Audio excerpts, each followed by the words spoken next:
11월 14일 해가 저물어 가면서 전함 기리시마를 주축으로 하는 일본 함대가 남쪽으로 전속 항진합니다.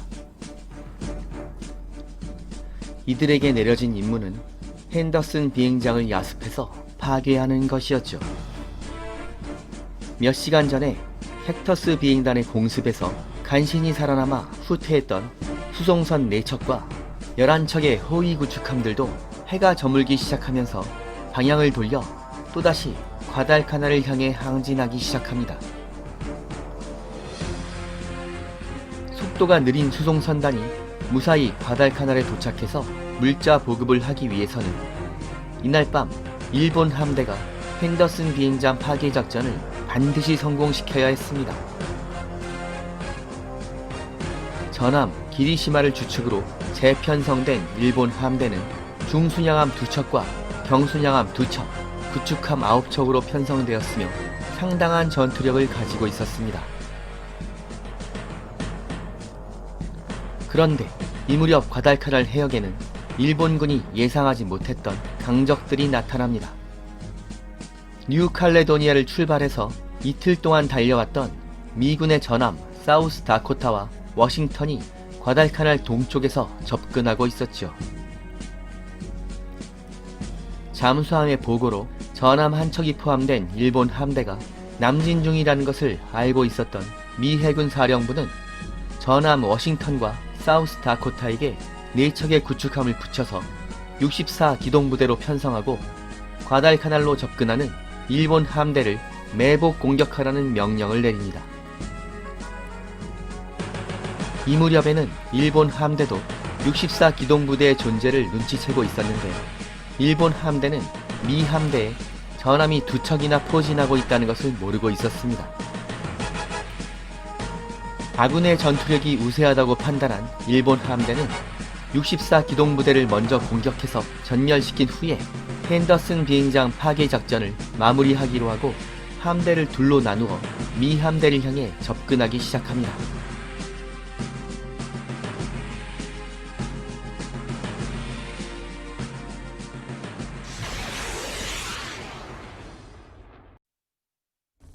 (14일) 밤 11시 정각 칠흑 같은 어둠 속에서 전함 워싱턴의 레이더에 일본 함대의 선두 함선들이 포착됩니다. 16km 거리에서 레이더로 조준을 완료한 워싱턴의 주포가 불을 뿜었으며 전함 사우스 다코타도 주포를 발사하면서 치열한 야간 전투가 다시 시작됩니다. 전투가 시작되자마자 64 기동부대 선두에서 일본 함대를 향해 돌진하던 미군 구축함 4척이 수적으로 우세한 일본 함대와 교전에 들어갑니다. 그런데 치열한 포격전의 와중에 미군 구축함 4척이 일본 함대의 포격과 어뢰 공격에 노출되면서 큰 피해를 입고 모두 전열에서 이탈해버립니다. 선두의 구축함들이 고전하고 있는 사이에 전함 사우스 다코타와 워싱턴은 후방에서 원거리 포격으로 일본 함대를 공격했으며 사우스 다코타의 사격에 명중한 일본 구축함 한 척이 대파됩니다. 하지만 서전에 미군의 구축함 4척을 일소해버린 일본 함대는 승기를 잡은 것으로 판단하고 기세등등하게 2척의 미군 전함을 향해 몰려들기 시작합니다. 이 무렵에는 일본 함대의 후미에 있었던 전함 기리시마와 중순양함 2척도 전투가 벌어지는 해역으로 진출해서 지원 사격을 시작합니다. 일본 함대는 어둠 속에서 전함 사우스 다코타를 포착한 후에 사격을 시작했는데 사우스 다코타가 주포로 반격하면서 그제서야 그들의 상대가 미군의 신형 전함이라는 것을 알게 됩니다. 위치가 노출된 사우스 다코타는 수적으로 우세한 일본 함대의 표적이 되면서 집중 사격을 받게 되는데 여러 발의 포탄을 맞으면서 큰 피해가 발생합니다. 이때까지만 해도 일본 함대가 전날의 치욕을 되갚는 것으로 보였죠. 그런데 일본 함대는 전함 워싱턴의 존재를 놓치고 있었습니다. 어둠 속에 숨어 있었던 전함 워싱턴은 레이더로 해역의 함선들을 포착한 후에 가장 큰 함선을 우선적으로 공격하기로 하고 조준을 완료한 상태였습니다.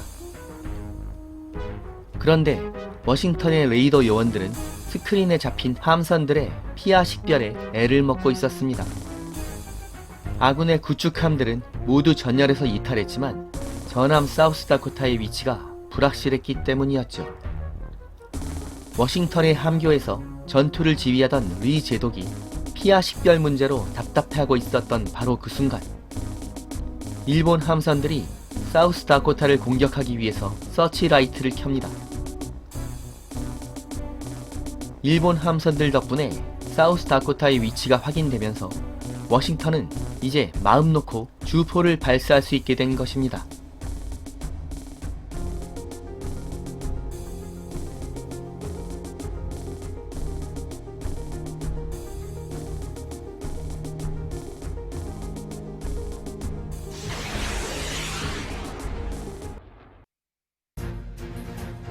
리 제독은 즉시 발포 명령을 내렸으며 8km 정도의 거리에서 일본 전함 기리시마에게 조준을 맞추고 있었던 전함 워싱턴의 함포들이 일제히 불을 뿜습니다. 일본 전함 기리시마는 함대의 최후방에서 전함 사우스다코타를 공격하고 있었는데, 전함 기리시마는 난데없이 날아온 워싱턴의 포탄을 쉴 새 없이 얻어맞게 됩니다. 사정거리가 20km가 넘는 워싱턴의 16인치 주포에게 레이더로 정확하게 측정된 좌표가 전달되면서 8km 정도의 사거리는 영거리 사격과 다를 것이 없었죠. 워싱턴의 16인치 주포에 난타당한 기리시마는 순식간에 침몰 직전의 상태로 몰리게 됩니다. 난데없이 불벼락을 맞은 전함 기리시마가 격침될 위기로 몰리면서 일본 함대의 사기도 급격하게 떨어집니다. 기리시마를 제압한 워싱턴은 주포를 돌려서 두 척의 일본 중순양함을 공격했는데 포탄이 아슬아슬하게 빗나가면서 큰 피해를 입히지는 못하고 있었습니다. 하지만 엄청난 화력 차이를 실감하고 전의를 상실한 일본 함선들이 어느샌가 전투 지역에서 물러나면서 갑자기 전투가 끝나게 되었죠. 약 2시간 동안 전개된 치열한 전투에서 미 해군 64 기동부대는 전함 사우스다코타와 4척의 구축함이 대파되면서 전열에서 이탈했지만, 최후의 전함 워싱턴의 활약으로 또다시 핸더슨 비행장을 지켜낼 수 있었던 것입니다. 전함 워싱턴 한 척만으로는 일본 함대를 추격하는 것이 매우 위험했기 때문에 리 제독은 손상된 함선들과 함께 남쪽으로 후퇴를 명령합니다. 양측 함대가 전투 지역에서 물러나고 있었던 새벽 3시 25분, 불덩어리가 된 채로 크게 기울어져 있었던 전함 기리시마는 강철의 무덤 아연 보텀 사운드로 빨려 들어갑니다. 일본 함대의 핸더슨 비행장 야습 작전이 또다시 실패하면서 4척의 수송선을 이끌고 남진하고 있었던 다나카 제독은 난감한 상황이 됩니다. 속도가 느린 수송선단은 밤샘 항진 끝에 이미 과달카날에 너무 가까이 접근한 상태였기 때문에 방향을 돌려서 후퇴하기도 어려운 상황이었죠. 더구나 과달카날의 일본 육군 병력이 간절하게 원하고 있었던 소중한 보급물자와 증원 병력을 상륙시켜야 했으므로 야마모토 제독은 수송선 4척을 과달카날 해안으로 돌진시켜 좌초시켜버리라는 명령을 내립니다. 11월 15일 새벽 4시, 일본 수송선들은 일본 육군이 기다리고 있었던 해안으로 돌진해서 좌초해버렸으며 즉시 필사적인 물자 하역 작업이 시작됩니다.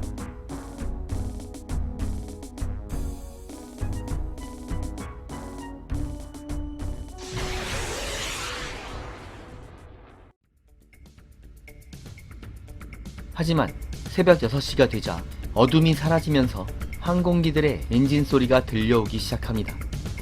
하역 작업 중이던 일본 수병들은 공포에 질려서 하늘을 쳐다봅니다.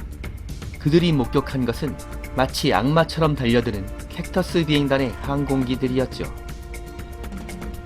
귀청을 찢는 소음과 함께 내리꽂히는 돈틀리스 폭격기들의 공격으로 수송선들은 산산조각 나기 시작합니다.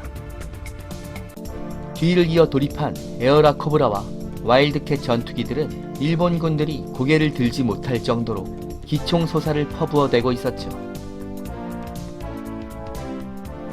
몇 분 후에 일본 수송선들이 모두 불길에 휩싸이자 미군기들은 해안에 하얗게 놓은 일본군의 보급물자들을 조직적으로 파괴해버립니다.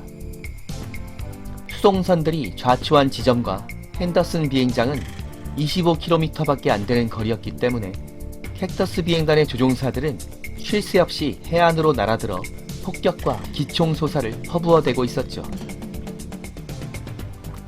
이날의 공습은 무려 10시간 가까이 지속되었으며 일본 수송선단이 싣고 온 보급물자의 거의 대부분이 잿더미로 변해버립니다. 더 이상 파괴할 것이 없어진 캡터스 비행단의 항공기들이 지평선 너머로 사라진 후에 검은 연기로 뒤덮인 해안에는 처참한 광경만이 남겨져 있었죠. 이렇게 해서 3일 밤낮으로 혈전이 벌어졌던 과달카날 해전이 드디어 끝나게 되었으며 야마모토의 마지막 도박은 처참한 실패로 끝나게 됩니다. 일본 해군은 전함 2척을 비롯한 주요 전투함들을 다수 상실했으며 수송선단이 전멸하면서 과달카날의 지상군에게 전달해야 될 보급물자의 대부분을 잃게 된 것입니다. 미 해군도 첫날의 야간 전투에서 순양 함대가 큰 피해를 입었으며 마지막 날의 야간 전투에서도 힘든 싸움을 했지만 끝까지 일본 함대를 물고 늘어지면서 결국 최종적인 승리를 얻어낸 것입니다. 일본 해군은 과달카날 공방전에서 사실상 발을 빼게 되었으며 지상군 보급을 위한 소규모의 야간 수송작전 정도만 마지못해 시행하게 됩니다. 보급선이 끊겨버린 과달카날의 일본 지상군은 2만 명에 가까운 병력이 굶주림과 질병에 시달리면서 정글 속에 숨어 있었는데 일본 수뇌부가 포기하지 말라는 명령을 내렸기 때문에 이후에도 3개월 동안이나 미군과 대치하게 됩니다.